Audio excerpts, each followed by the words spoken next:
भारतात सध्या एक जबरदस्त डिजिटल क्रांती होतीये आणि या सगळ्याच्या केंद्रस्थानी काय आहे माहितीये? Data centres. चला तर मग जरा खोलात शिरून बघूया की हे नेमकं प्रकरण आहे तरी काय. आणि सुरुवातच करूया एका जबरदस्त आकड्यानं. सरकारनं नुकत्याच काही घोषणा केल्यात आणि त्यामुळं या क्षेत्रात तब्बल $200 अब्ज इतक्या मोठ्या गुंतवणुकीची शक्यता निर्माण झाली आहे. हो, बरोबर ऐकलत. हा आकडा आज भारताच्या डिजिटल स्वप्नांचा आवाका दाखवून देतो. पण थांबा, हे काही फक्त भविष्यातलं स्वप्न नाहीये. यातले तब्बल $90 अब्ज तर ऑलरेडी जाहीर झाले आहेत. म्हणजे बघा, हे आता फक्त कागदावरचे आकडे उरलेले नाहीयेत, तर हे एक खरंखुरं वास्तव बनत चाललंय. आणि एवढंच नाही तर त्यातले $70 अब्ज तर कामाला लागले सुद्धा आहेत. म्हणजे विचार करा, या सेक्टरला किती प्रचंड गती आलीये. हे सगळं आत्ता ह्याच क्षणी घडतंय. आता हे जे आकडे आपण पाहतोय ते काही योगायोग नाहीये. यामागे एक मोठा विचार आहे.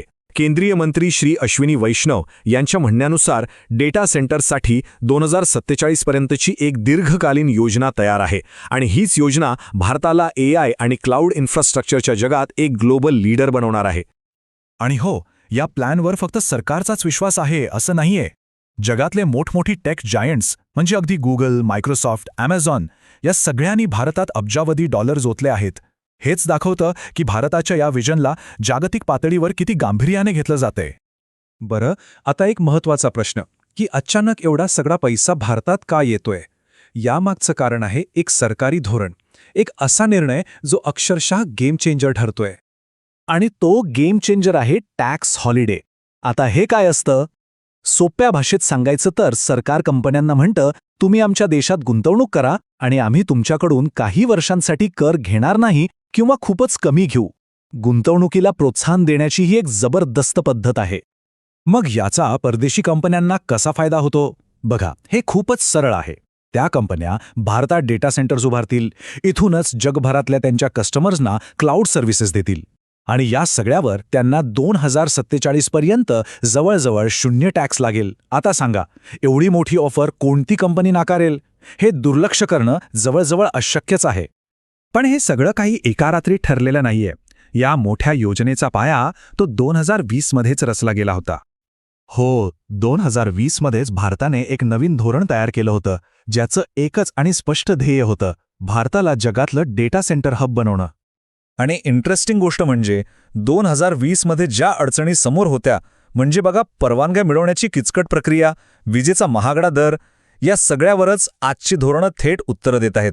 म्हणजे हे फक्त घोषणा नाहीत, तर जुन्या समस्यांवर केलेला एक विचारपूर्वक उपाय आहे. आता ही जी रणनीती आहे ती फक्त डेटा सेंटर्सपुरतीच मर्यादित नाहीये. नाही, याच्या मागे खूप मोठा विचार आहे, तो म्हणजे संपूर्ण टेक इकोसिस्टम भारतातच उभी करण्याचा. कारण विचार करा, जेव्हा तुम्ही इतके मोठे डेटा सेंटर्स उभारता तेव्हा साहजिकच पुढची गरज काय असणार? चिप्स म्हणजे सेमीकंडक्टर्स. आणि त्यासाठीच आहे इंडिया सेमीकंडक्टर मिशन 2.0. याचं उद्दिष्ट आहे की चिप्सचं डिझाईन, त्यांचं उत्पादन सगळं काही आता भारतातच झालं पाहिजे. आणि सरकार या बाबतीत किती गंभीर आहे हे आकड्यांवरूनच दिसतंय. इलेक्ट्रॉनिक्स मॅन्युफॅक्चरिंगसाठीची तरतूद थेट 22,000 कोटींवरून वाढवून 40,000 कोटी करण्यात आली आहे. म्हणजे जवळजवळ दुप्पट. हेच दाखवतं की हा फक्त बोलण्याचा विषय नाहीये. तर आता बघा, आपल्यासमोर 3 तुकडे आहेत: डेटा सेंटर्स, सेमीकंडक्टर्स आणि इलेक्ट्रॉनिक्स. हे तिन्ही वरवर पाहता वेगळे वाटतील, पण खरं तर हे एकाच मोठ्या चित्राचे भाग आहेत. चला आता हे तुकडे जोडून बघूया. या चित्राच्या केंद्रस्थानी काय आहे? तर अर्थातच डेटा सेंटर्स. इथूनच सगळी सुरुवात होते. आता या डेटा सेंटर्सना चालवण्यासाठी लागतात शक्तिशाली GPUs, graphics processing units. AI साठी या चिप्स सर्वात महत्त्वाच्या असतात. आणि चांगली गोष्ट म्हणजे नुकत्याच झालेल्या भारत-अमेरिका करारामुळे या GPUsचा पुरवठा आता भारतासाठी सुरक्षित झालाय.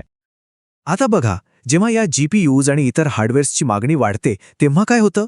साहजिकच देशातल्या सेमीकंडक्टर आणि इलेक्ट्रॉनिक्स उद्योगाला चालना मिळते. ही एक साखळी आहे, एक गोष्ट दुसऱ्या गोष्टीला पुढे ढकलते. आणि या सगळ्याचा शेवट कुठे होतो? तर ही जी संपूर्ण डिजिटल पायाभूत सुविधा उभी राहते ती भारताच्या $220 अब्ज IT सर्व्हिसेस एक्सपोर्ट सेक्टरला प्रचंड मोठी ताकद देते. म्हणजे थोडक्यात डेटा सेंटरमधली गुंतवणूक ही थेट भारताच्या सर्वात मोठ्या आर्थिक इंजिनला बूस्ट देते. तर मग या सगळ्या गुंतवणुकीचा, या सगळ्या योजनांचा अंतिम उद्देश काय आहे? भारताला यातून नेमकं काय साध्य करायचं आहे? याचं उत्तर सोपं आहे. पायापासून एक संपूर्ण डिजिटल इकोसिस्टम तयार करून भारत स्वतःला AI आणि क्लाउड कम्प्युटिंगच्या जगात एक ग्लोबल लीडर म्हणून प्रस्थापित करत आहे. ही एक लांब पल्ल्याची पण खूप मोठी योजना आहे. तर पाया तर घातला गेलाय, तोही अगदी मजबूत. आता खरा प्रश्न हा आहे की या भक्कम पायावर भारत भविष्यात कोणती उत्तुंग इमारत उभारणार आहे? विचार करायला लावणारा प्रश्न आहे, नाही का?